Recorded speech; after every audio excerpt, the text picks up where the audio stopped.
Evening, everybody. A couple minutes after 6, I just want to check the staff, make sure we're good to go. It says it's good to go. Tonight we do have kind of a hybrid meeting, so we have people that are online and we have everyone that's here. We're going to do a roll call. Online, can you hear us? Yes. Okay, Yes. I'm here. Mr. Gibbs. Here. Martin Poor. Here. Gary Gilbert. Here. Abigail Mayberry. Berto Ramos. Here. Teresa Shield. Here. Donald Bosworth. Here. Regina Frank. Here. Randy Schwinn. Here. Brandon Rohan. Here. Mark Gilbert. Here. Al Suarez. Keith Cooper. Present. Nick Sherman. Here. Stephen Fonville. Here. James Forcell. Doris Stuping. Here. Mabel Vaughn. Here. Clint Ellis. Here. 1, 2, 3, 4, 5, 6, 7, 8, 9. I think count you in. 10, 12, 13, 14, 15, 16. Excellent. We have a form. Just want to be sure we're trying out a new sound system in here for the microphones to pick up. Supposedly they're extraordinarily sensitive. So if you're going to hold a private conversation or a semi-private conversation while we're in here talking, it may get picked up. So I'm just, Adam has warned me that it's extraordinarily sensitive. As a matter of fact, if you're standing in the foyer and it's quiet and they're here, they can hear you talking in the foyer well enough to understand what you said, which is a significant upgrade from the microphones we were using, which are very directional. They have to be right in front of you where they don't pick up much of anything. So saying that, it's important that for those of you who are online, we will vote the way we have voted in the past when we're doing online. We'll ask the people online to vote first. We'll ask just for nays. If there are no nays, we'll go through the room, ask for the ayes, and then the nays after that. That's it for housekeeping now. Everyone would bow their heads for an invocation. As we come together tonight, we humbly give thanks for the many blessings we each enjoy. We pray you will continue to grace us with the wisdom, knowledge, compassion, and empathy. As we work through tonight's agenda, we give thanks for the men and women that work tirelessly to run our authority here at CRWA. We ask that you watch over us all, that you protect us and continue to grant us good health, and that you provide us all with safe travels as we head to our homes after this meeting. We ask these things in your son's name. Amen. Amen. Please stand for the pledge of allegiance. I pledge allegiance to the flag of the United States of America and to the republic for which it stands, one nation, under God, indivisible, with liberty and justice for all. Thank you. Number 4, accept the resignation of Trustee Randy Schwinn. He has received a letter stating that Randy has resigned as a trustee, and we will take up his appointment as our interim GM later in the meeting. Does not require any action, just point of notification. I do not believe we have any new members that we need an oath and statement of office for new trustees, so we'll move on to the public comments. For 6. Comments of non-agenda items, no discussion from the board, 3-minute time limit. Comments on specific items on the agenda, discussion from and with the board may be allowed. Again, 3-minute time limit per citizen. Time may not be shared or ceded to another citizen. Members of the public wishing to make public comments during this meeting must register by emailing hdiaz@crwa.com prior to the meeting. Written comments may also be submitted. If you wish to speak, please state your name. For anyone from the public wishing to speak? See from the public here. Hearing none, we'll move on to item 7, consent agenda. All items listed below are considered to be routine and non-controversial by the board and will be considered by one person. There will be no separate discussion of these items unless a board member so requests, in which case the item will be removed from the consent agenda and will be considered as part of the order of business. We have 3 items, CRWA 2401-001, concerning the approval of the prior meeting, minutes of the prior meeting on December 11th. CRWA 24-01002, concerning the approval of the financial and check register reports until audited, and CRWA 24-01-003, concerning the approval of the first quarter investment report. I will entertain a motion or action on the consent agenda items. Motion to approve, Ramos. I have a motion to approve. Do I have a second? Second. I have a motion and a second. Online, anyone against approving the consent agenda? Hearing nothing, all those in favor say aye. Aye. Any opposed say nay. Hearing none, the consent agenda is hereby passed. Item 8, presentation and discussion.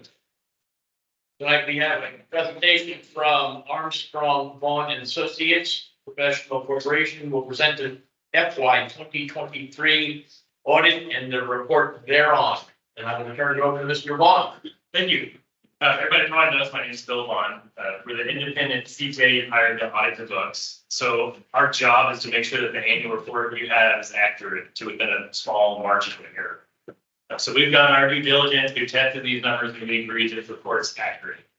While we're doing that, if we come across anything that we see that you're doing wrong in your books or that you feel like you should be doing differently, we'll bring that to your attention, and we didn't have any findings like that. In the agenda packet, there are 2 pages from the report to kind of give you an idea of how the authority did. Just giving a very high level, if you don't mind flipping to the next page, it shows you how you did compared to your budget. And on the top section there, you'll see the revenues, and you did a little bit better than your budget anticipated. And on the spending, you sort of go down a little bit. You'll see that you were 2.6 million under budget. Part of that, I believe, is not acquiring the water leases as fast as you thought you were going to be. And then the treatment plant operating expenses includes your repair and replacement fund, which you didn't use very much of last year. That was 1.2 million. For those 2 things together, you were able to add 3 million to your budgetary reserves on this page. So you go right back up to the next page, it'll show you how that looks at the end of the year. You'll see your 11.4 million on top line. That's your unrestricted cash that's available for spending. That was up about 1.2 from the year before. Then down below, you'll see you'll have your construction funds at 21 million, your debt service fund at 5.5. After subtracting your liabilities from that, the very bottom section has your net position. So that's essentially your reserves that you have to carry forward for Canyon Regional. That's 69 million, very bottom line. 50 million of that is tied up in things you can't really use, long-term debt and your long-term capital assets. So the stuff that you can use is your debt service fund of 5 million, the membrane fund of 1.7, and then 12 million of unrestricted. And depending on if you want to count your repair and replacement funds, that's somewhere between 5 to 8 months of your operating funds. So if you want to keep your repair and replacement fund separate, you have about 5 months, or if you want to count that as your reserve, you have about 8 months. So if you didn't have any money coming in, you keep the water flowing for about 5 to 8 months. That's really my highlights. I'd be happy to answer any questions or.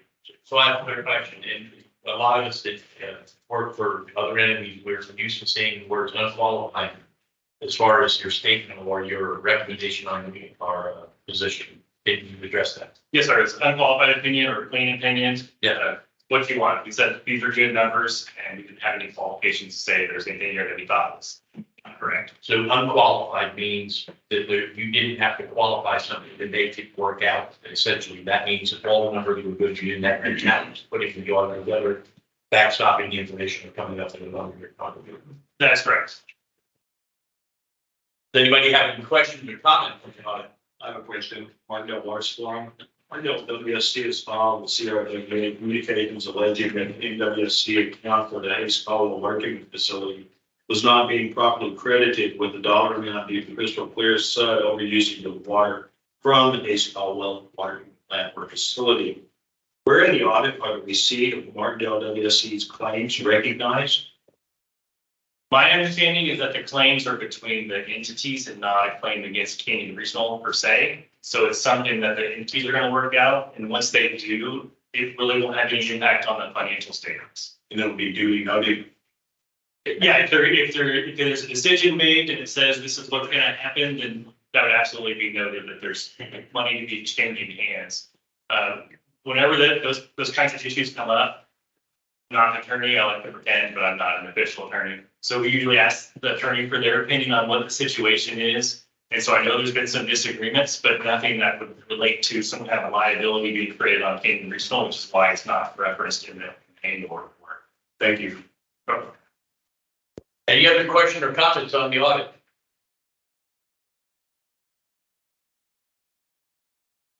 Hearing none, Bill, thank you very much. You guys turned that around in a very timely fashion. Local staff was helpful and was there to support you in that process.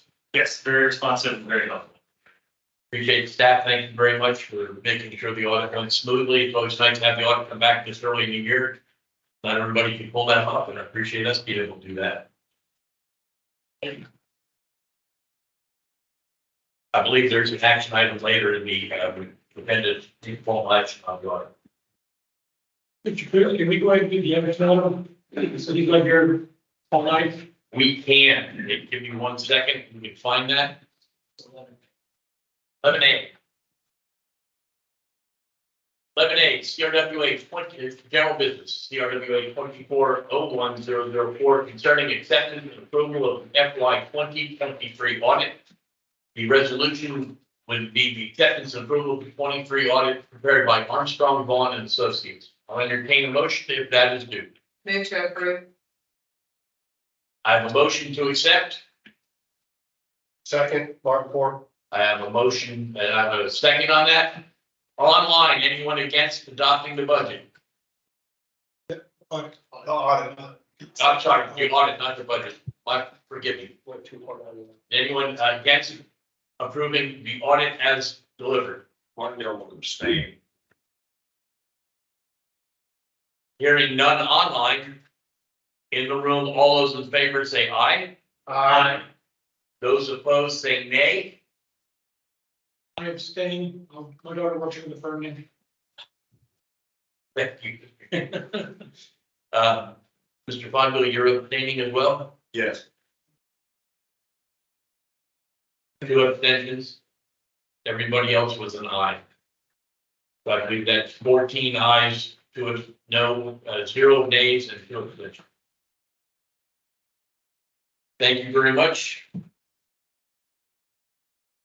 We'll move back up on item HB, the Board of Trustees. We'll discuss the December 15th, 2023 notice letter from council for Martindale Water Supply Corporation concerning alleged failure of CRWA performance responsibilities under the terms of the amended and restated regional Hades Caldwell County area water supply and treatment contract dated February 9, 2021, and intend to withhold certain sums for expenses billed by CRWA under the contract. So this item appears on page 37 of the agenda package at the bottom of the numbers. Give me a second to go through it. So this is the letter that we received from the attorney for Martindale on December the 15th. And this letter is sent in follow-up to a prior letter that was sent by a state attorney for Martindale on August 15th, 2020. So the original August 15th letter contends that, and that has previously been produced at a board meeting, actually, this exercise of the August 15th letter. But just to remind the board about the contention from the August 15th letter. Martindale essentially contends that sections 5.01 and 5.02 of the Hayes Caldwell contract obligate Canyon Regional under its duty to develop a rating methodology to derive a dollar adjustment amount, which is called in the letter, an excess raw water usage adjustment amount. That is essentially a maximum yearly raw water force ownership excess charge. And so that's the same matter that we're going to discuss later in the agenda. So the August 15th letter was a demand by Canyon Regional to adopt an excess use policy. As the board knows, that's been an issue on the last several agendas. The item was tabled, and evacuated up on tonight's agenda for consideration under item 11F. The reason we felt it was imperative to bring your attention to the more recent December 15th letter is that Martindale in this letter states that in the event that Canyon Regional doesn't adopt the excess usage policy, then they're going to commence withholding sums from their payments underneath the Ace Caldwell project invoice. And specifically, the sums that are going to be withheld are sums related to O&M, so operation and maintenance. So it sounds like there's not, at least from reading the letter, it sounds like there's not an intent to withhold sums related to actual water usage or water consumption, but instead contributions to O&M. The letter itself from December 15th contains a methodology to develop by Martindale to specifically allocate the cost of the water and to calculate the specific withholdings that it's going to make from the O&M payments. This was somewhat surprising. We didn't expect this. Kind of came out of the blue. We've not sent an official response yet. We've been waiting to hear from the board as to what the official response should be. Mr. Kaufman and I did have a visit with bond counsel, and the question that was the bond counsel was whether or not this letter and the intended action by Martindale could constitute a violation of CRWA's bond covenants. Bond counsel was unwilling to commit one way or the other. She obviously has concerns. At this point, the letter is to state the intention, but how this shakes out really depends a lot on how we take action tonight on the excess use charge. I also visited with Mr. Rosenberg. He, as the general counsel, has for the last several years and this past year as well, is required to issue, as the general counsel, a standard letter number 5,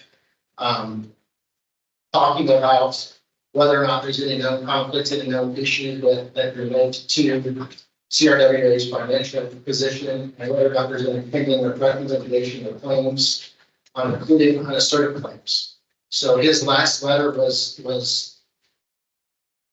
through an ending of September 30th, 2023. Obviously, this correspondence from Mr. Hahn has come since that time, so there's some concern that Mr. Rosenberg, I'll let him address directly, as to whether or not he's going to be required to update to the auditors his opinion number 5 letter. At the end of the day, this is probably a little early in the agenda to take up this issue because we may completely dispense with it when we take up the imposition of an excess usage charge. My personal opinion is that this sets a dangerous precedent. Whenever a member entity is unhappy with the way that Canyon Regional is administering a contract, or unhappy with the way that it's invoicing, the remedies are set forth in each of the specific contracts. The contract doesn't provide for withholding payment, doesn't provide for escrowing the payment. There's specific remedies that are in there. Those are a suit for specific performance. The payment obligations of each of the member entities, it says multiple times in the agreement, are absolutely unconditional. So I think it's important to deal with this in a serious but respectful way. The letter certainly deserves to be acknowledged, but it's ultimately the will of the board as to how we respond to the letter. And again, this issue may be subsumed by the action item that we have for imposing and adopting an annual overage fee for excess usage for that activity. Mr. President, for purposes of just filling on that, on the letter that I was required to provide on November 29th to Bill Bond, the question is pending or threat litigation claims and assessments against the authority. And the answer I gave was none. And I gave it based on the discussion that followed about the previous case follow-up matters. So that's the letter that Trey's talking about. I might have to update based on the letter received last Friday. And I do want to clarify one thing.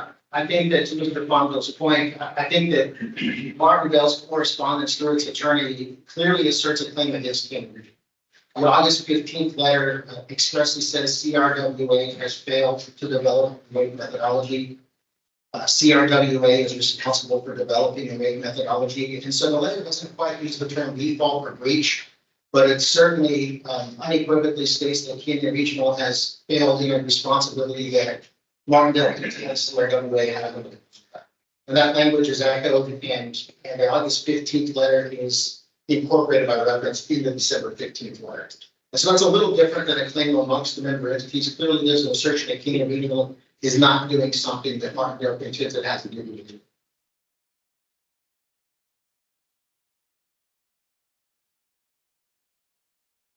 Mr. Fonville, would you like to add anything to those comments? In my knowledge, Martindale has not failed to make a payment to date, and we are completely up to date on all payments to Cable Regional. I'd like to ask a question, point of clarification. When I read this letter, it does not talk about debt. It does not talk about debt, so I don't see that as a concern in regards to debt. I don't know why we reached out to bond counsel for this. More importantly, what if someone involuntarily can't pay? Not using that situation with Martin, but someone who can't pay their debt payments, someone who can't pay their monthly payments. I do recall some of you who are not familiar with, and I'm about to talk about the history of this place. There was a time in which Baramet did not pay for about 4 to 6 months and owed this utility, this entity, $600,000. We weren't served anything, we weren't told anything, and it was $600,000. With Martindale's asking as a resolution to this issue, which is, as you stated, has been around for a while, and look for some resolution. I'm hoping we get some resolution today. But Martindale's asking is not unreasonable. Again, there is no way, when I read this, it addresses the debt. So I'm concerned why there was email sent about that. I'm concerned why we engaged bond counsel. I'm also concerned why there was email sent from an attorney to Martindale alleging that they're destroying, his opinion is that you're destroying relationships. I'm concerned about that. It's probably best served if we try to address the method and then come back to this issue, if it pleases Martindale, and see if we can resolve the method issue. I don't know how to move forward from this particular, because I've seen this happen in the past. I've seen entities, again, cannot afford, for other reasons, financial reasons, to not pay their debt. And we relied on reserves. What Martindale's asking for, again, is some resolution in the amount of $33,000. That's not to say at the end of the year, we can show up with a check for $33,000 and pay what's owed. So to me, it's concerning that we're making a lack of a term on, but I know that and others have done this in the past egregiously.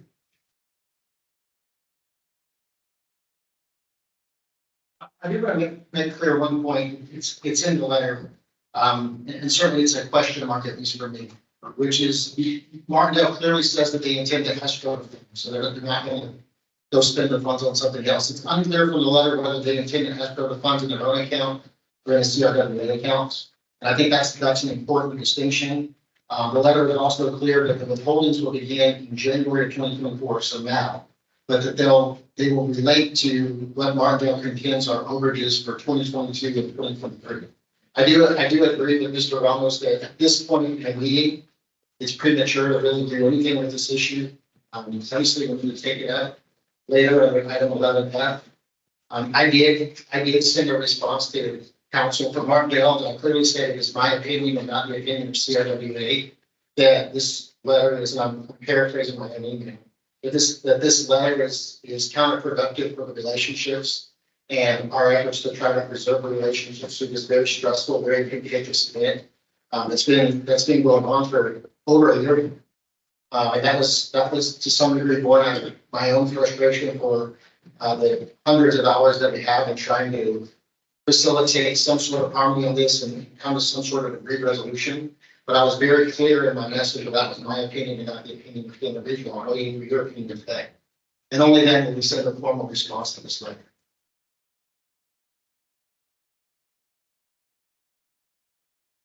Mr. Fonzo, would you like to say anything else? No. Thank you.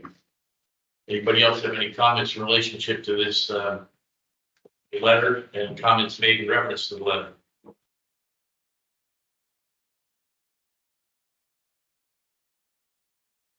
I was asked earlier if we could move the agenda around a little bit and move 11F, I believe it was. Mr. Ramos back, we can move 11F up. To suspend the orders because Chris Eckert drove in and he's got to grab back to Dallas. Please, Mr. Board. On this receiving of the post, the suspending the orders will get it. Yeah, it's not anybody have any objection to my suspending the order of the current agenda and moving 11F up to the current, to the next agenda item. Anyone? Okay.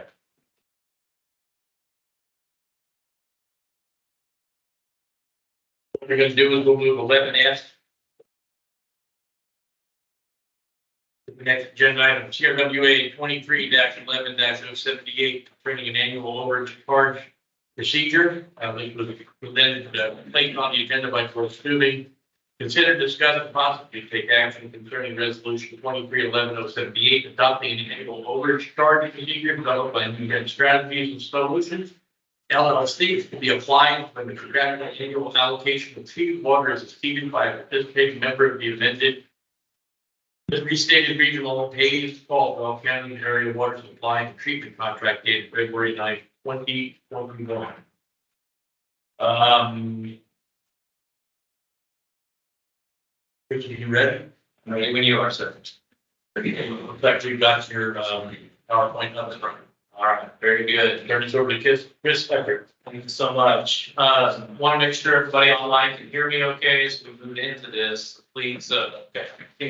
Seeing good responses there. So again, Chris Eckert with New Strategies and Solutions. Pleasure to be with you again tonight as we address this item. Kind of looking back, when we started this, I believe we were originally engaged in summer of 2022 to start this discussion. We made a couple of attempts at this in 22 and 23, did not come to a resolution. We were re-engaged in 23 to continue to look at this, and here we are at the beginning of 2024. We've had a number of runs at it. We've had a number of scenarios. We've been through this several times, so I'm going to try not to belabor any of the points tonight, but I do want to make sure everybody understands the methodologies proposed, what we're trying to do through this exercise. So again, we were engaged to develop a true-up specific to the Hayes Caldwell project. When we were first engaged, there was concern that some entities may be exceeding their use of subscribed capacity in the Hayes Caldwell project. So the intent of this was to come in, develop an after the fact exercise. We're not changing the allocations under the contract. We're not changing the budget methodology. This is an after the fact process where we come in and we adjust to reflect when an entity may have exceeded their subscribed capacity. If no entity exceeds their subscribed capacity, there would be no need for a true-up. And so it was understood that hopefully this was a very temporary situation to deal with a temporary matter for just a few years. As we look at this, I do want you to understand this is not a system development charge. This is not the raw water fee that was spoken about earlier under the contract. This is coming in and looking at operational and debt cost of the entity. What are the costs paid by the entities over the year and truing up those costs? It was intended to align with the authority's budget process and as best as possible mirror the authority's budget process. This was not necessarily meant to be punitive. It was meant to come in and align costs with actual use. That was the intent through the process. As I said before, again, this includes payments for debt. It includes payments for fixed O&M expense. This does not include raw water that may exist outside of the authority's budgeting process. This only includes debt for raw water payments under that process and lease payments under that process. So I know there's some water maintained by certain entities outside of the Hayes Caldwell process. That is not included here in the true-up. That's a separate matter. So I do want everybody to understand what it is we're trying to do through this process. It's really intended to be a very temporary measure. So with that, I'm going to go ahead and jump into the presentation. I'm not going to go through every slide that you're going to see here because there is a lot of information here. I'd much rather take questions as we go through this. But as you look at the authority's budget, it is a complex document. There are a number of components. There are a number of moving parts to the authority's budget. In order to mirror the budget, that requires the true-up process to have a number of parts. So you see on the right-hand side, anything with an X indicated, that is what we have included in the true-up. Those are generally the fixed costs of the authority. Variable costs are already allocated based on sales. So again, we're looking at those fixed costs, looking at bond payments, plant O&M. Our numbers also include the administrative costs of the authority. Right now, when you budget for administrative costs, that follows how all other cost is allocated. So we've done that same element within the true-up process. Moving on to slide 3, if we can, for just a second. As you look at the authority's budget, you have to appreciate there are a number of allocation factors within that document.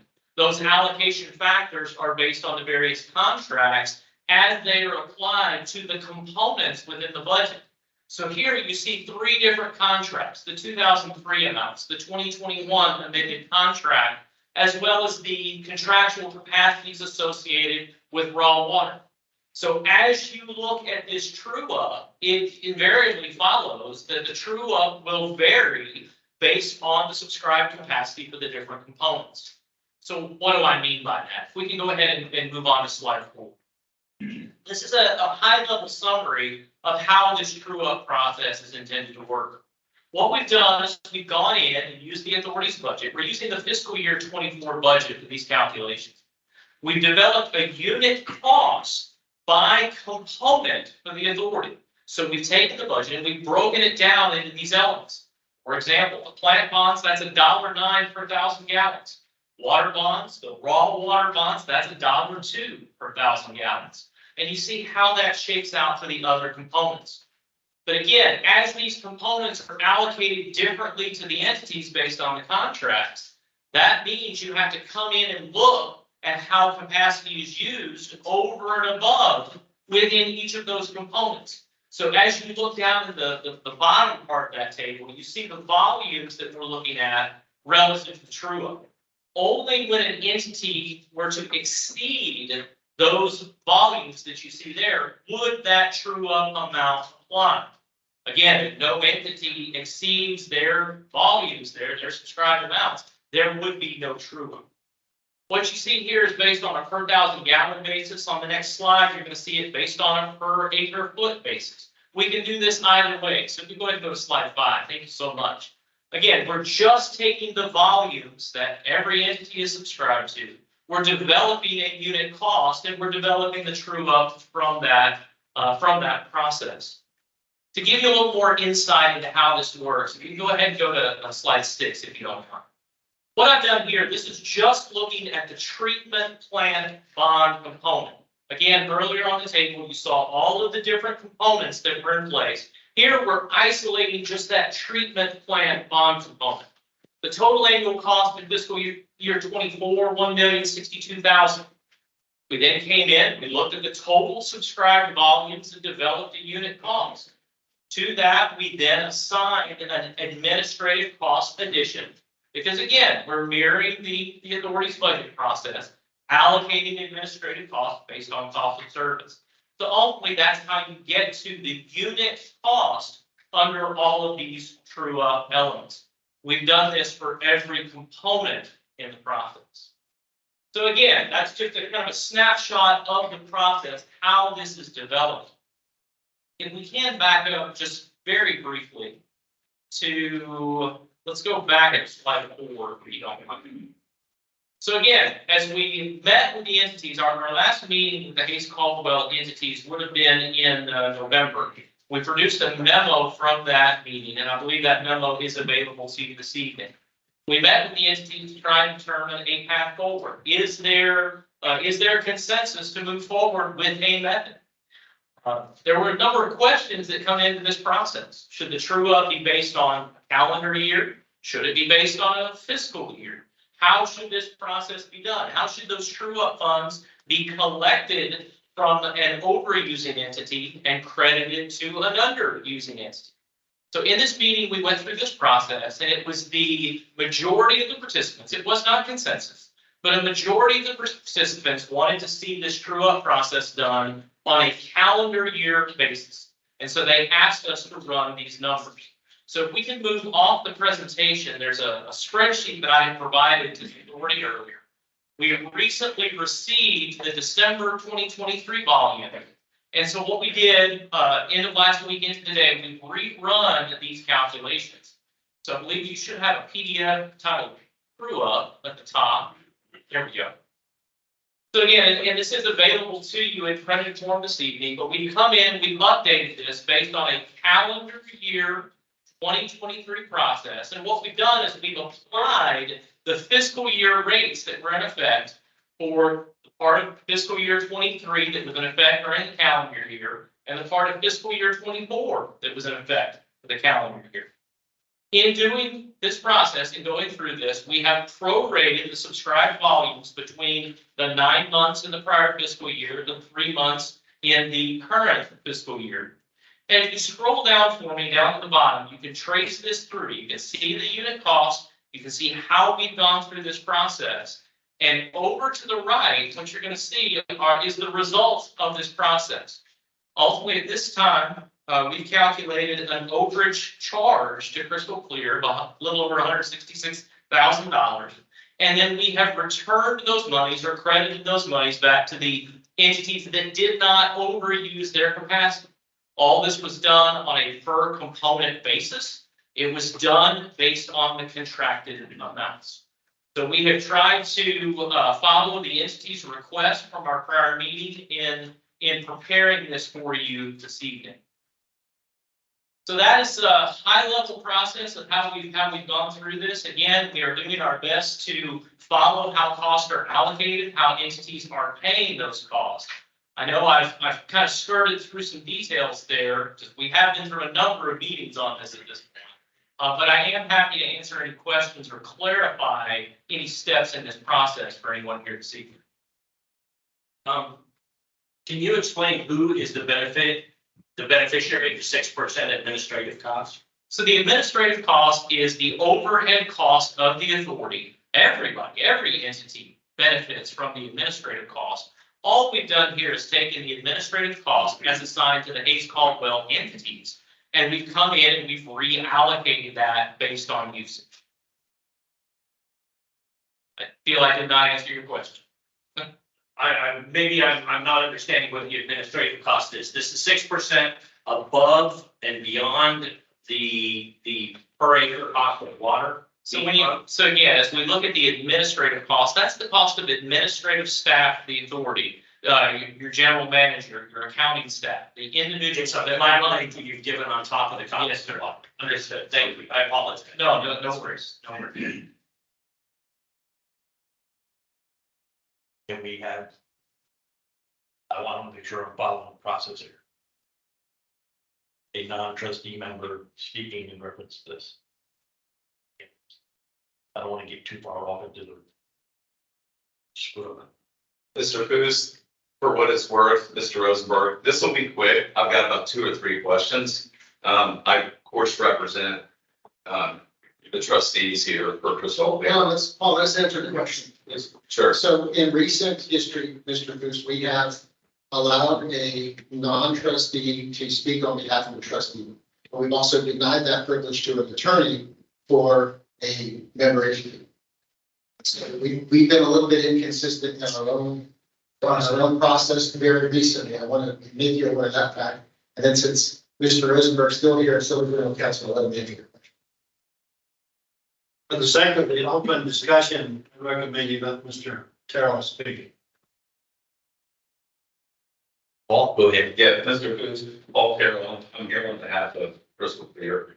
Mr. Everett, you said something that caught my attention. You said that somebody was exceeding their contract authority. Who is that? It's our understanding, based on the numbers, that it is crystal clear. Okay, so did you read the contract? Yes, sir. Okay, so you're proposing an annual overage charge, right? I am responding to the request by the authority. Simple question. You're proposing an annual overage. I'm not gonna do that. I'm not gonna do that. Yeah. You let her answer the question if you really wanted to answer. If you want to give a speech, we're not going to allow that. You and Crystal Clear have already made your position very clear. And I respect you and I appreciate you being here tonight, but I'm not going to let you cross-examine one of our consultants who's simply fulfilling an engagement. Thank you. So if you got a legitimate question, please let Chris answer. Is the charge that you are proposing, is it called an annual overage charge? You can call it whatever you want to call it. What are you calling it? For purposes here, I'm calling it a true up on this bridge. Okay. And this is truly my question. Where is that provided for in this contract between Crystal Clear and Maxwell, Martindale, and County Line? I'm not an attorney. I cannot speak to that. Thank you.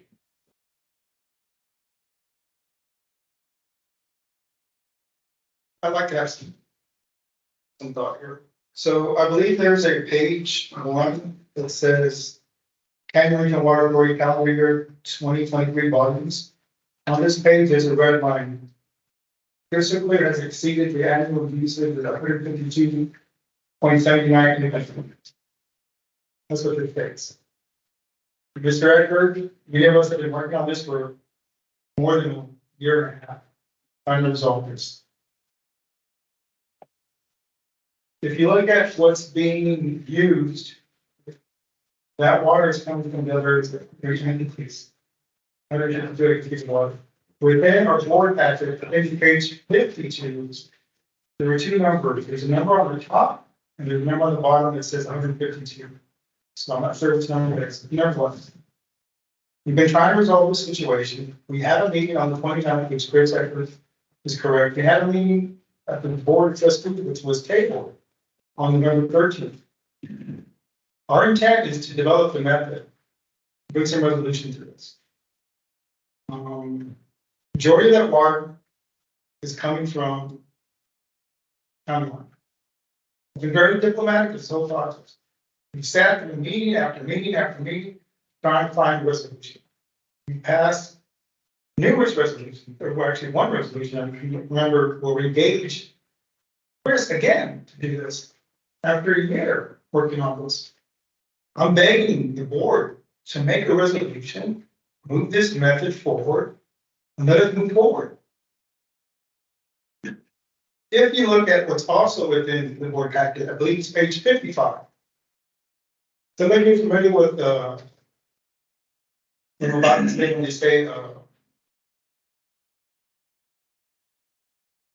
what's happened at Wells Ranch in Lake Delaware is that exceedance also are crystal clear.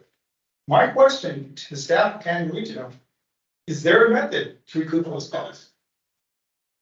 So in essence, what's happening at East Falville is gonna happen and is happening at Wells Ranch and Lake Delaware.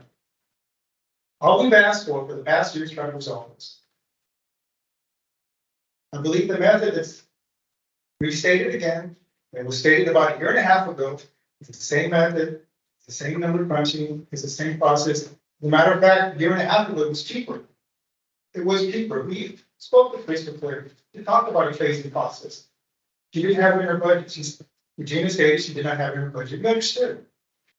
But it's been a whole year since then. We had enough time to put it in the budget. All we're asking for is to fix the situation, invoke a method, and have us move forward.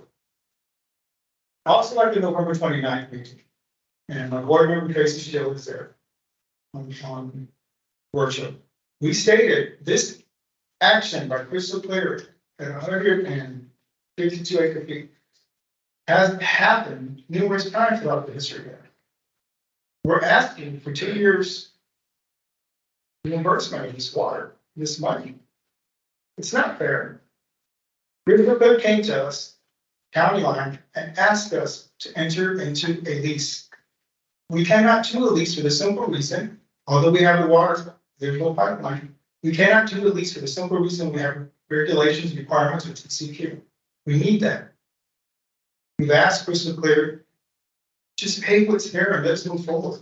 This is small potatoes compared to what big decision that we're needing, which is about $22 million to get this plant up and running, to get our water, to do what we need to. This is still the cheapest water. I'm begging the board to make a decision. I'm gonna basically make a motion that we adopt what Chris is asking. What Chris is stating, asking what he stated, that this method be based on an annual. And then we move forward. Yeah. So that's my recommendation, that's my motion. President, at what point can I say something? Right after Mr. Ellis speaks. But yes, sir. Last month I requested to hear from our attorney as to whether or not this was allowed for the contract and whether if CRWA's board were to take this action, we would be violating the terms of. That's still something we're gonna hear and possibly in executive session. Yeah, I think we talked about possibly having to take this into executive session and consult with attorneys. And I know that all of section 11 says any one of these items, we can go into executive session for. So are we at that point? I'm gonna let Mr. Bosworth speak a few moments, and then we'll determine whether we're at that point or not. Crystal Clear is opposed to the resolution for 3 fundamental reasons. First, the proposed resolution changes the payments owed by Hayes Caldwell project participants through a quote annual overage charge end quote, instead of doing it the right way by amending the contract. The contract is only been amended by the written consent of the authority and all of the contracting parties. And Crystal Clear is open to amendment of the Hayes Caldwell agreement, but the participating members have not yet agreed to such an amendment. Crystal Clear's required consent cannot be circumvented by a CRWA resolution changing the payments owed under the agreement. Second, the proposed resolution would charge participants for a usage charge that is prohibited by the Hayes Caldwell agreement. The proposed resolution creates an annual overage charge, and there is no such thing in the Hayes Caldwell agreement at this point. Under the contract, the participants must pay their take-or-pay amount, even if they do not use it. Participants can use more than their take-or-pay up to the maximum capacity gallons per day. They can do so without penalty according to the contract. This fabricated annual overage charge is prohibited by the contract and is contrary to how CRWA has billed participants over the last 2 decades. Third, and finally, the proposed resolution sets the very dangerous and harmful precedent by promoting violation of bond covenants. CRWA exists to build water supply projects. Those projects require financing. The project financing requires strict adherence to bond covenants. The critical feature of bond covenants is that each participant must pay the take-or-pay a contract amount, regardless of whether the minimum take-or-pay water is used by them. Adoption of the proposed resolution would result in some Hayes Caldwell participants paying less than their contractually required take-or-pay minimums, which is a violation of bond covenants. Crystal Clear is and has been willing to purchase or lease additional treated water, capacity in the Hayes Caldwell project, and is also open to amendment of the Hayes Caldwell agreement. But those amendments must be consensual and cannot be circumvented, in our opinion, by a CRWA resolution. The proposed resolution is no solution. In summary, it violates the Hayes Caldwell agreement, allows participating members to violate their take-or-pay obligations, and they are essential to financing CRWA projects. Potentially places CRWA in violation of bond covenants and endangers future CRWA bond financing. The CRWA Board of Trustees is encouraged to reject this resolution. Thank you, Mr. Bosworth. Mr. Sherman, do you have a question or a comment? Yes, sir. I started taking tick notes how many times you were saying the word, the term CRWA. I'll ask legal. I have not read this particular contract. It's not, doesn't involve Green Valley, but is the term CRWA included in the the contract? It is not. Okay, and then, I'm sorry, Tim, I said one, I forgot you got two.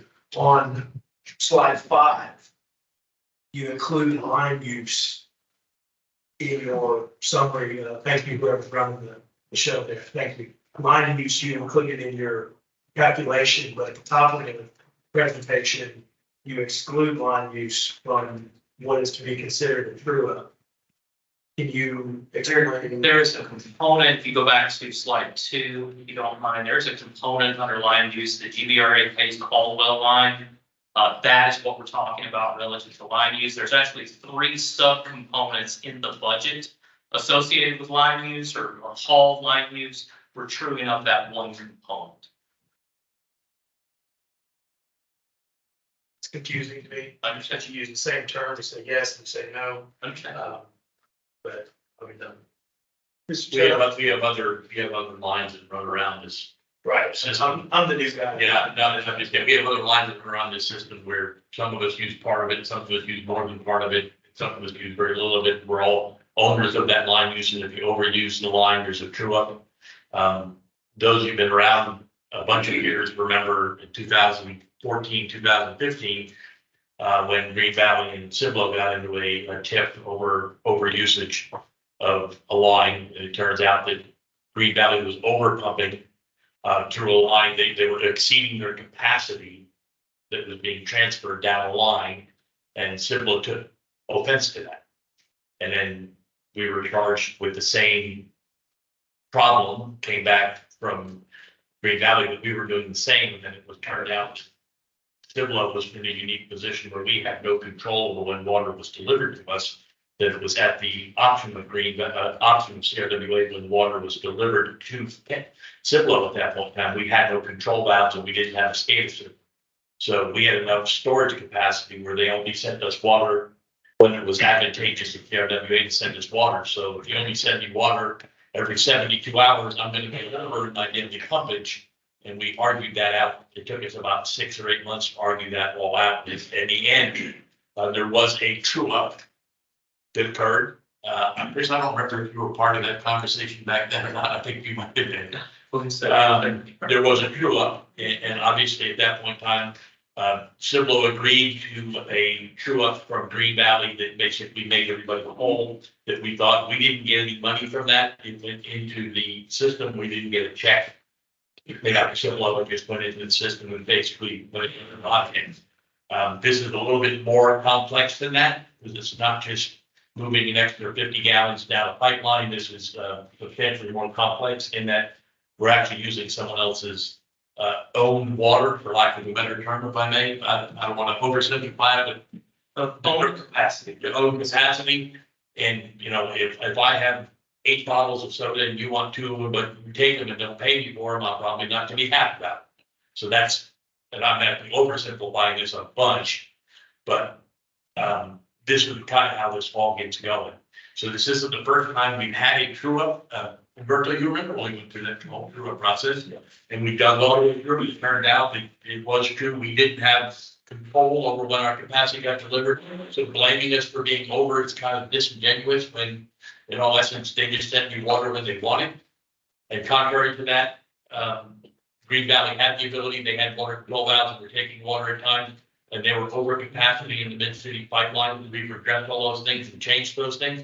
That hasn't been a problem since then. We've all agreed to agree on how to run those things. It's never come back. Hopefully we can get to something here on this somehow. We can work this out where there is a resolution everyone can live with.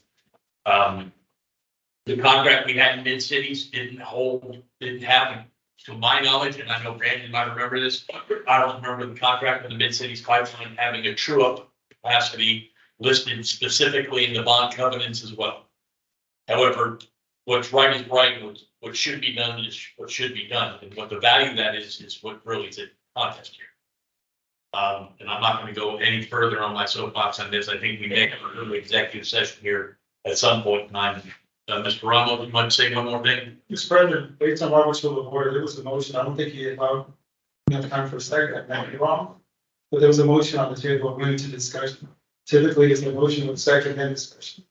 I'm sorry. Anybody want to second Mr. Ramos' motion? Second. Now a motion in a second. Thank you. That's correct. You were right. Should have asked for a second before I had a conversation. I have a motion and a second to take this into executive session. Anybody online against that? I think that was a motion. The motion wasn't to take it into executive. So actually, motion was to take this and basically adopt the resolution. So, Mr. Cruz, there was a motion to pass the resolution adopting the overcharge. Right. And now that's been seconded. So that's actually the motion that's on. Is there any further discussion on that item? That would be the next two. I think the discussion is, we've got some questions and we're wondering if we need to go into executive session. We We can have said discussion. go into executive session, anything listed on the agenda as long as it falls under the prevents that are listed under the, and this does. Legal, do you need a motion to take us into executive session at this point, or can we do? With my understanding, you have a motion on the table that's been seconded. Either take action on that motion. Correct, Trey? Trey, Yes. if you take action based on Robert's rules of the board, there's a motion that's like, you either take action on that, or you don't have the latitude to go to executive session to have further discussion unless. To discuss the item, once there's a motion and a second, I believe that you can go into executive session and discuss that. Got Robert's rules here. If you want to take a break, I'll verify that. Verify.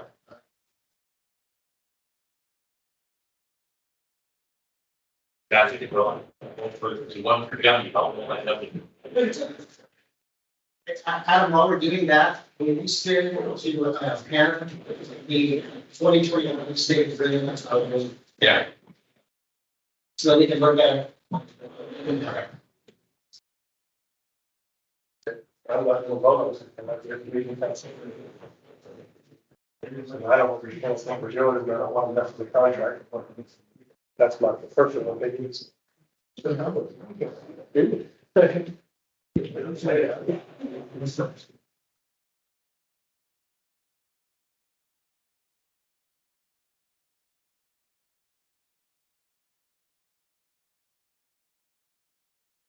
I get it. That's it. That's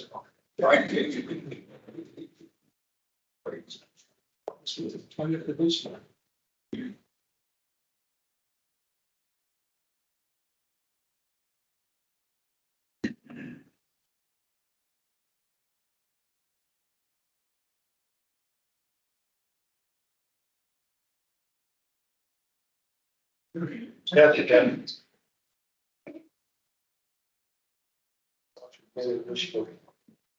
I believe during the discussion, I'm not the expert here, to attorneys to expert this, but I believe that, custody can ask to take it to an executive session, get an opinion from the lawyer prior to taking the vote. I think the answer is yes. We'll just make sure the big book fits up. I've got the big book too, but it takes too long to find it. Better to get it right than get it wrong.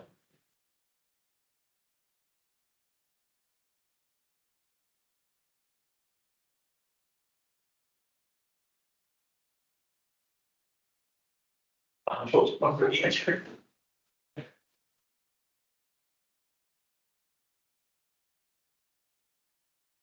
There was one time in my life when I thought I'd be a good attorney. Now I know I don't ever want to be a good attorney.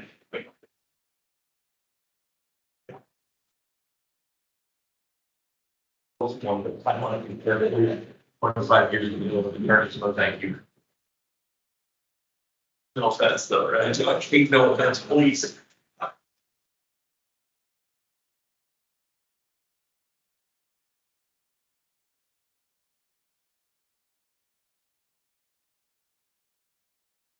So it appears, Mr. President, under section 19.6, that a question of privilege can be raised to move it ahead into an executive session.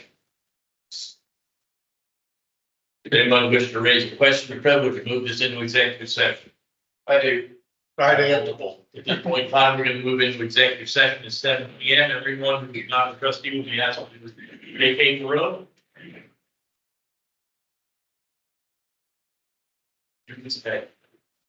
Yeah.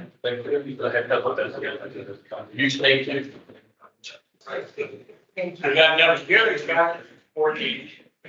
All right, we're back in open session. Prior to going into executive session, we had a motion and a second in reference to item 11F, if I'm not mistaken. Didn't how long, I can't remember, but yes. CRWA 23-11-078, I have a motion and a second. At this point in time, is there any further discussion before I call for a vote? Can we reiterate the No, motion? in a second, we hear the motion. The motion was to approve that item. Motion was to approve an overage charge procedure as presented by New Gen Strategy. Any further discussion before I call a vote? The online people there, so we're gonna do a roll call vote. Mark Gilbert, how do you vote? Who? Yes. Mark Gilbert. I'm Ye- sorry, Yes. yes, aye or nay? Aye. Brendan Rohan, Aye. Gary Gilbert, Nay. Lynn Ellis. Nay. Ted Gibbs. Nay. Martin Ford. Nay. Humberto Ramos. Four. Four.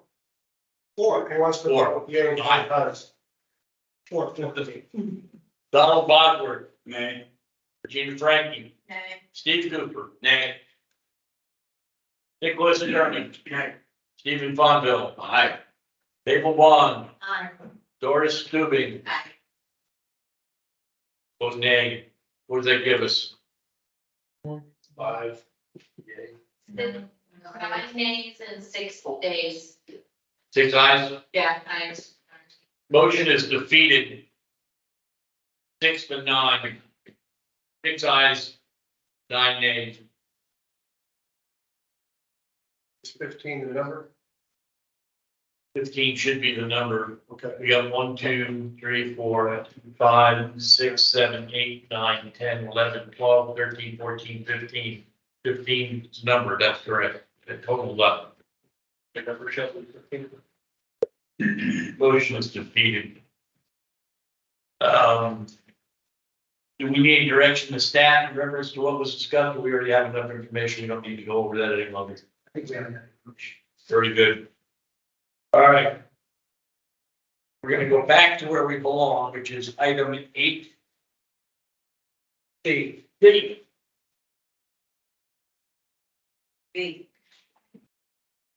8B. Thank you. Robert. No, we already That's how we went into executive session. He's a lot of things. Huh? 8B. If you go to council for Markville. Any problem? We had that conversation. We're good on that. We're on 8 trouble. Already 9/11, I'm sorry.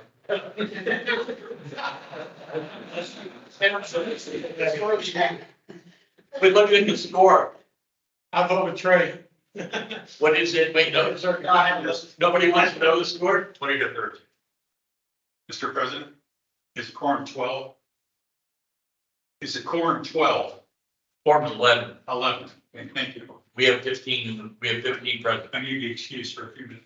Definitely. Still got a quorum, right? Yes, sir. Thank you. C, President of the Board of Trustees will appoint members of CRWA General Manager's Search Committee.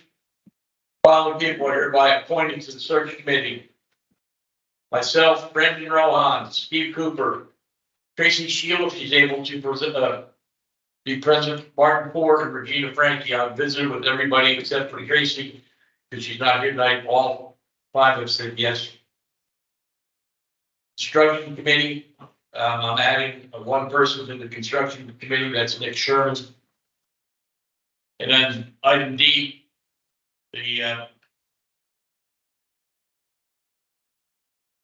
we'll have a committee to go over general counsel. And that committee will be Lynn Ellis will chair that committee, Doris Dubin. James Porcell's not here. I'm hoping you'd be willing to serve on that. Steve, do you think you'd be willing to serve on the general counsel's review? I think so. Thank you. And Abigail Mayberry, she's not here either. So I'm going to reach out to those 2 people to make sure they're okay with that. That will be the group. That you're doing the attorney review committee. Moving on, item 9. CRW staff reports, update written reports by staff, legal counsel, and others, drought report, staff. Our written report is in the work packet, we have nothing to add, just, unless anybody has a question. I'd like to add a little bit, we're gonna, or we decided, and that is we'll be setting up a meeting for the general managers of the entities, probably around the week of the 22nd. And that's to discuss, GBRA and their drought management plan. And so we can implement it like we're supposed to, I guess. But we right now reached out to GBRA to have one of their representatives, try to get that lined up. Any comments reference to the drought report? Hearing none. B, water treatment, storage, transmission operations, staff. Sam, as I said, our report is written and entertaining questions right now. Is there any update on the condition of the generators? I sat through the board of managers meeting, and I think one of the generators was down, and we expected parts soon. We're still waiting on a part for the generator here at this facility, Lake Dunlap. If you're speaking of the Willow Branch 2 emergency generator project, I was referring to the Dunlap, no, we're still waiting on a part. and it's ETA. So I think at the managers meeting, they stated, Dave stated 1 week roughly. Is that still not the? I haven't heard that we received it yet. We haven't received it yet, but they were supposed to get it in Thursday. Randy, can you clarify last week Thursday or Thursday coming up? No, this Thursday, coming up. Is the work something we can do, or is it gonna have to be performed by an electrician? Well, no, the guys that, they're gonna install it, not our people, but the manufacturer of the equipment is gonna install it. Do you think there's a chance they'll have it installed before our potential weather event next week? Well, I hope so. Okay. Brandon, this is David. It's supposed to be installed Friday. Great.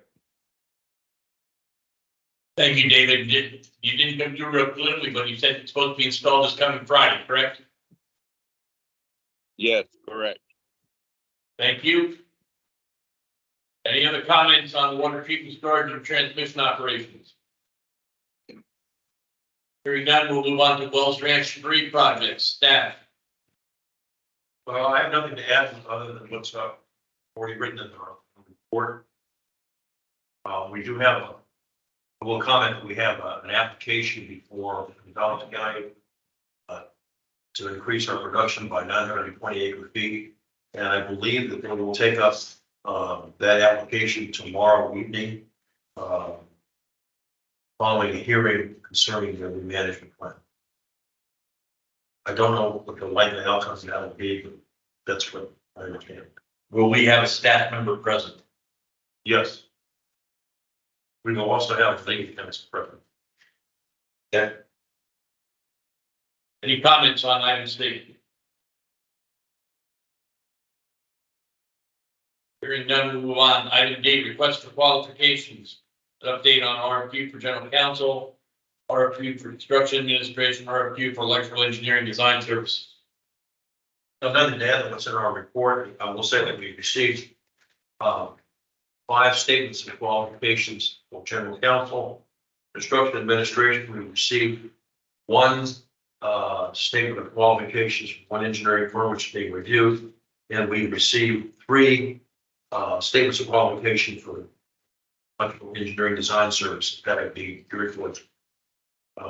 Emergency generators that live at the Wells Ranch.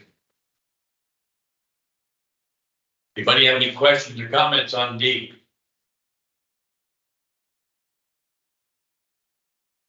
Hearing none, E, South Texas Regional Water Planning Group, Regional. Nothing to add other than what's in the report. There's some language in there about a recent meeting we had with representatives of Black and Beach, who are part of the planning process for Regional, and we provided them considerable information on existing projects in terms of water balance and cost. And we need to update our cost information to that prior to November of this year.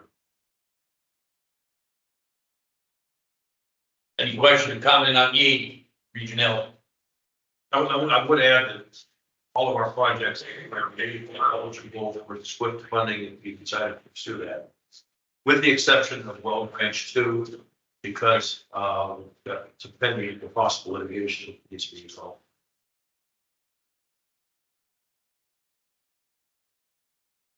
Moving on to F, GMA 13. Nothing to add except we will have a staff member present for our groundwater piece will be there at that meeting coming up in February.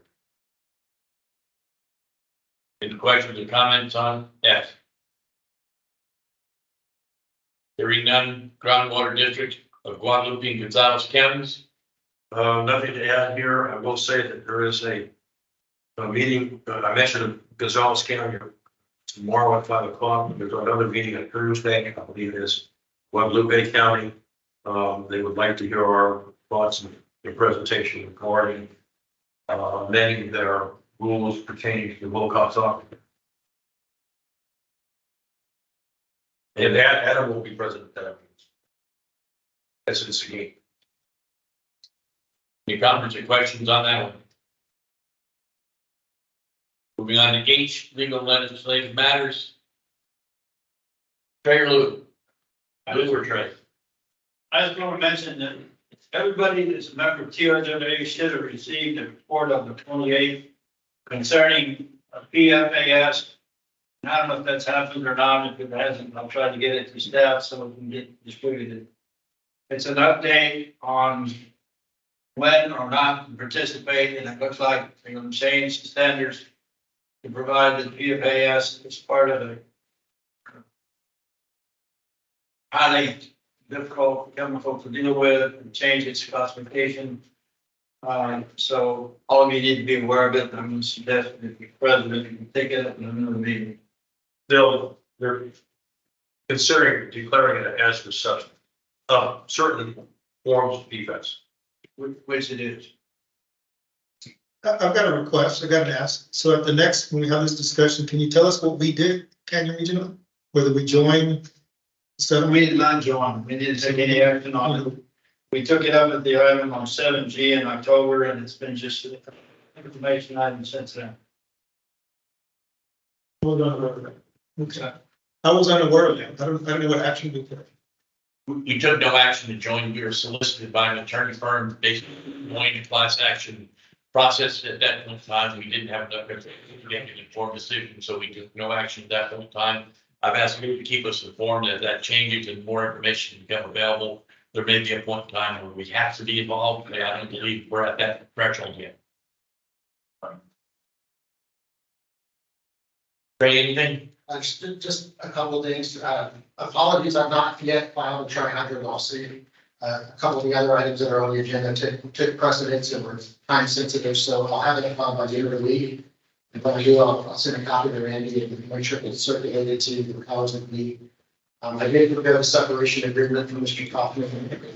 That matter, I didn't know it at the time of the last meeting, but that matter ended up being one that was extremely time sensitive. Turns out that any individual over the age of 40 is protected from age discrimination by federal law. And certainly Mr. Kaufman told me that category. The significance of that is that a separation agreement that involves a release of claims of potential age discrimination requires a 21-day review period for the estate and a 7-day revocation period. So by the time we sat down and got which was the day after the meeting, I had like 2 days to get it to Mr. Kaufman in order to get him to sign the agreement by the time he got here. So he used some, but not all of his review period. He consulted with an attorney. Mr. Kaufman had some proposed revisions. We worked them out. Bruce has previously directed that my only experience was that anybody over 40 is subject to age discrimination in that process. Mr. Coughlin signed the agreement, and has been Mr. Bruce on the 3rd. It's item 11C. His revocation period expires on the 10th. So John still got 2 days where he can change his mind and say he's actually withdraw the agreement. We don't have any indication that that's going to happen, but we'll let you know. And then also we got Randy on board. We drafted the independent consulting agreement. And today we secured insurance with the Arizona Emissions Insurance, that was an important point for both you and the authority. The last point is we're at a standstill again on communications with the attorney in Gonzales County, representing the landowners. We really want to put those properties under lease. And again, we're starting to run into a situation where communication is a big issue. So I'm going to spend some time on that once I get this tri-hydro lawsuit out. We have acquired additional leases in Dallas County. Totally, over 800 acre feet. I think it was 853. Yeah, they were whatever. So we are proceeding, separate. I'm not directly involved in that. Any questions on legal and legislative matters? Yes, Trey, can you talk about, we have the membrane project here at Lake Dunlap and we're trying to reach an agreement with an engineering firm? Yes, so the engineering firm that we've selected is Garber. Garber has requested certain revisions to our a promulgated form of master engineering services agreement. We've had exchanges with Garber going back and forth. We are down to one issue. I received instruction from the executive committee to bring that issue to an end and involve to advise Garber that if we can't do so very promptly, that we're going to have to move on to the next, basically the next candidate. And so that dialogue with Garber will happen this week, and we're going to finish that in on that deal.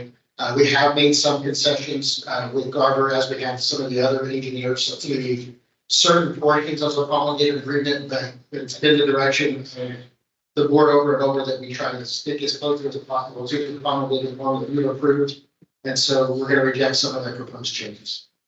And number 2 on that grading criteria was that our river? I think it was Black and I think it was Black and Beach. Black and Beach? I believe so.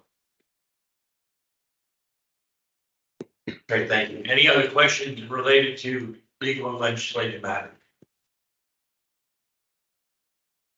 Mr. President, Chuck Bailey to bring something today on any interim legislative committee. Okay. No answer yet. We keep them away from the desk for a while up there. Good luck. The only time they're dangerous is when they're in Austin. Moving on, item 10, CRWA committee and board manager reports. First one, committee. I will be reaching out in an attempt to schedule a meeting, we're trying to do quarterly meetings and talk about some of the things that we had talked about today regarding the budget and all that for the next year. Regina, you and I did speak, and I have brought this up to the policy committee, that I really believe that our policies ought to state that there be a timeline in which the budget has to be delivered to the board of trustees for review, and when it has to be delivered to the board of trustees for final vote. Yeah. Taking that into September, when a lot of entities have already adopted budgets in the beginning of September, is really becoming a challenge for some of us. It makes it very difficult. So as difficult as it's going to be, we're going to need to tighten our calendar up a little bit and make sure that we have a budget in place. The time will end. I agree. Thank you. Thank you. Policy and Legislative Committee, Mr. Gibbs. The admin policy is currently under review. We have for feedback from the trustees. In our next meeting, we'll start going through that feedback and applying it to the admin policy. The employee handbook, we've received it back from legal. Our next step is to go through the edits on the legal made edits and comments and adjust as necessary. Tuition reimbursement is complete, but not yet sent to the board of trustees. We'll do so in the near future. We did schedule a meeting for tomorrow, given the late of this meeting. We're going to cancel tomorrow and we'll reconvene on the 16th, which is our regular scheduled meetings. That's all. Any questions on Policy and Legislative Committee? Thank you, Mr. Gibbs. Construction Committee, Mr. Rohan. The construction committee didn't meet this month, so I have nothing to report. We'll meet at the end of this month before the Board of Managers meeting. Thank you, sir. Reports on matters related to CRWA construction, structural projects, staff consultants, or appropriate committee chairperson. I don't have a list in front of me. Any of the consultants that are still sitting here have anything they want to add? David, you have anything? Nothing additional to add to my report that's in the packet.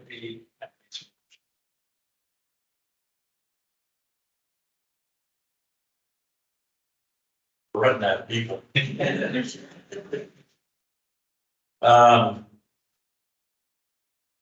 Dutton, you and I spoke earlier. You said that the board manager has no recommendations or any updates. We heard most, all the updates you're getting.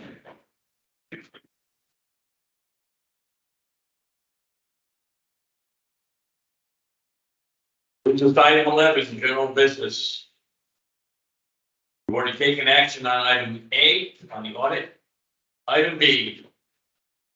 CRWA 24-01-005 concerning ratification of the waterline easement for the Flora Meadows subdivision in Bear County, Texas. This would be adopting resolution ratification of waterline easement for real property located near the intersection of IH-10 and File Road in Bear County. Any update to that CRWA staff? No, David, are you still online? David, come on. Yes, I'm online. Anything you want to add to what we're proposing here? I think we're missing some footage on the easement document, right? Correct. We don't have the footage yet. But we have their signed document. They signed it and notarized. They signed and notarized and incomplete documents? No, so what we have are there's two items. There's a permanent water line easement that's been drafted, that is drafted in the form that I'm using for Canada Regional now. That's been approved. There's also a work letter that's associated with the project, which is essentially going to involve the developer relocating on our line and installing some new line. But there's a landing of work letter which has not yet been signed by Mr. Kaufman because we don't know the exact amount of linear footage line that's going to be installed. Are we able to move forward with this item?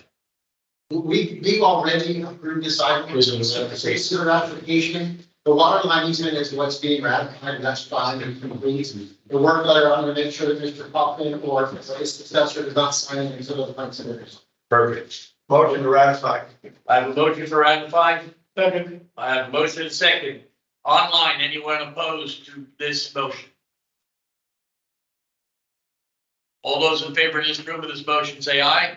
Aye. Any opposed?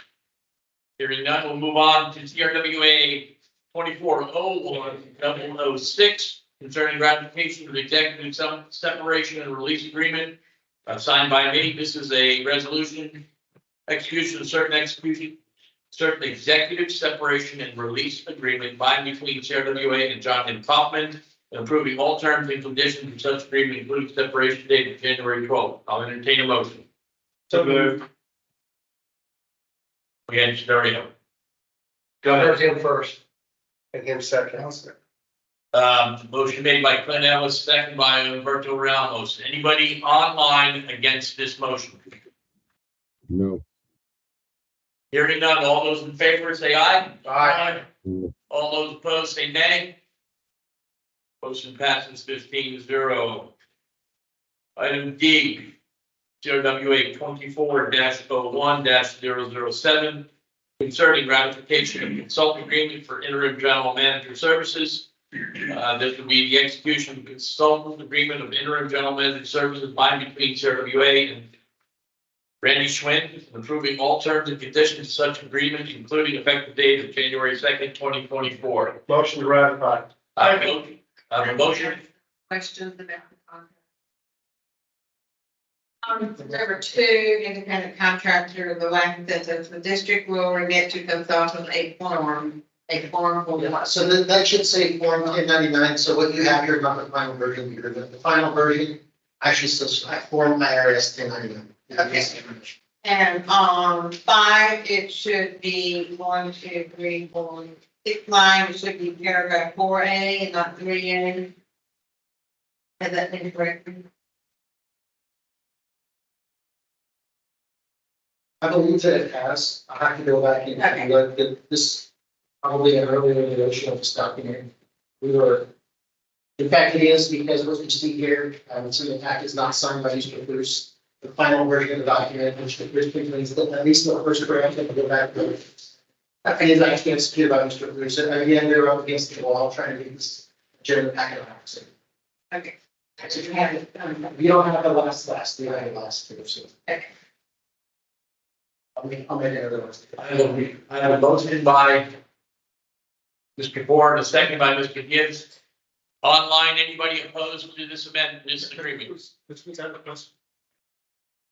I know, Brandon was gonna get some goals and objectives, just like that. Did he give that? Did Brandon get the goals and objectives to? We had a meeting with Randy in reference to goals and objectives. We're having a second meeting. Okay. We were already working, yes, sir. We were working on that. Yes. Sir. Online, anybody against this resolution? In the room, all those in favor say aye. Aye. Anybody opposed? Passes 16-0. Item E, CRWA 2401-008, concerning approval agreement with Collaborative Water Resources LLC for general manager search and recruitment services. To engage such firm to perform as an executive search and related services in connection with CRWA's effort to recruit a general manager, it costs not to exceed $47,500 and pay a retainer fee of $23,750, which comes out of the $47,500. So moved, Ramos. I have a motion by Mr. Ramos. Second. I have a second by Mr. Ellis. Online, anyone against this resolution? In the room, all those in favor say aye. Aye. Anyone opposed? Passes 15-0. We are on item 14, future board agenda items. As always, you can have an agenda item placed on the agenda by contacting the general manager's office or the attorney's office. You don't have to do it tonight. You can do it during the month. Make sure you give us enough time, and we may be asked to provide backup data or more information so that we have a complete agenda. There are no comments on this. Motion to adjourn. I have a motion to adjourn. Meeting is adjourned at 9:30 p.m. Thank you, everybody.